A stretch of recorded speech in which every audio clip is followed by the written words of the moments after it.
Thomas Badet, bonjour. Bonjour. Alors Thomas, vous êtes directeur commercial développement chez Altitude Realty. Qu'est-ce que c'est? Alors, très bonne question. C'est un cabinet qui est spécialisé dans l'accompagnement de Français sur des investissements immobiliers aux États-Unis et au Canada. Et on s'efforce finalement de les aider sur toutes les problématiques pour que leur investissement soit conforme aux attentes qu'on aura fixées ensemble. Votre stand n'a pas désempli là au cours du week-end. Quelles sont les préoccupations des particuliers qui viennent vous voir?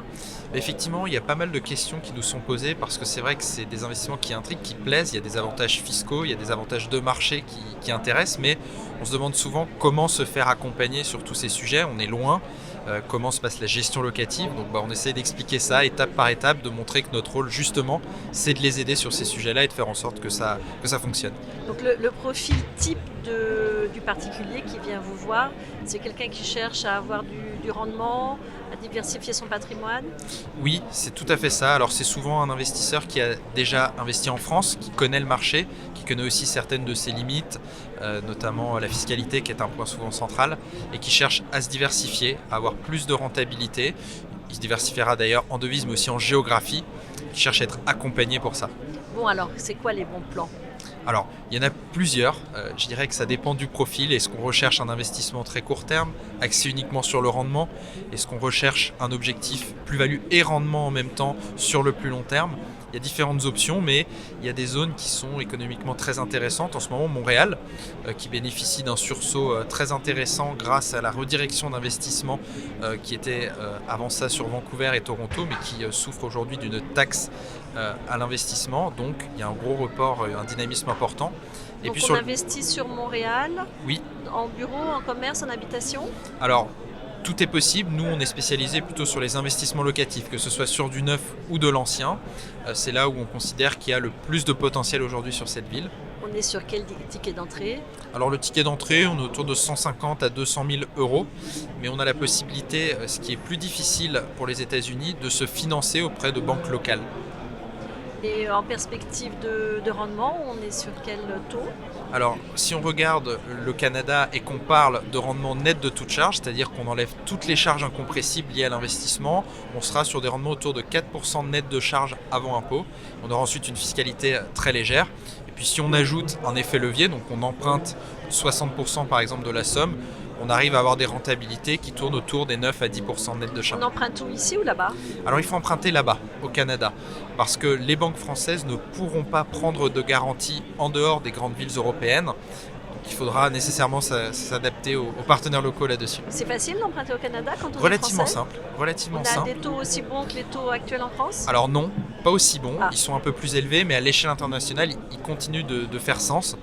Il faut regarder sur la durée d'amortissement que l'on choisira, mais ils restent très compétitifs malgré tout. Donc le choix numéro 1, c'est le Canada.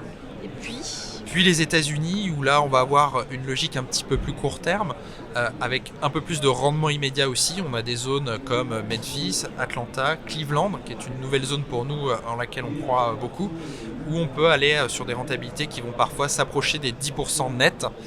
Non, c'est des investissements qu'on recommande sur des plus courtes durées, sur des objectifs 3, 5, 8 ans éventuellement en fonction des produits. Faire de l'immobilier sur 3 ans, c'est pas risqué? Alors, ça dépend. Si on est sur une typologie d'actifs ciblée pour ça, non. Parce qu'en réalité, c'est des produits qui ont des rendements immédiats sur lesquels on n'aura pas besoin de refaire des travaux et donc on limite énormément le risque. Ce sont des zones qui s'y prêtent. Donc pour qu'on comprenne bien, là on est toujours en immobilier d'habitation locatif. Tout à fait. À Cleveland ou à Memphis? À Memphis pour les plus rentables. Après, on a d'autres options comme la Floride, comme Atlanta aussi, éventuellement même le Texas, où en fonction de ce que l'on recherche, on va pouvoir trouver des produits très intéressants. Mais restons sur Memphis ou Cleveland. Le ticket d'entrée, il est à combien? Alors, on est autour de 70 000 euros pour une maison familiale sur Memphis. On va avoir une maison d'environ 3 chambres, 1 à 2 salles de bain. Et puis après, le ticket moyen sur ces zones-là va être un petit peu au-dessus des 100 000 euros. Alors 70 à 100 000 euros pour un rendement d'environ 10%. Un petit peu moins, mais entre 8 et 10, allez, on Entre va 8 dire et net. 10%.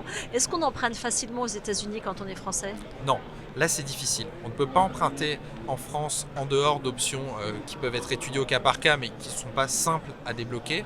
Et aux États-Unis, même si le principe permet de le faire, la réalité est plus compliquée parce que le client n'aura pas de crédit history aux États-Unis.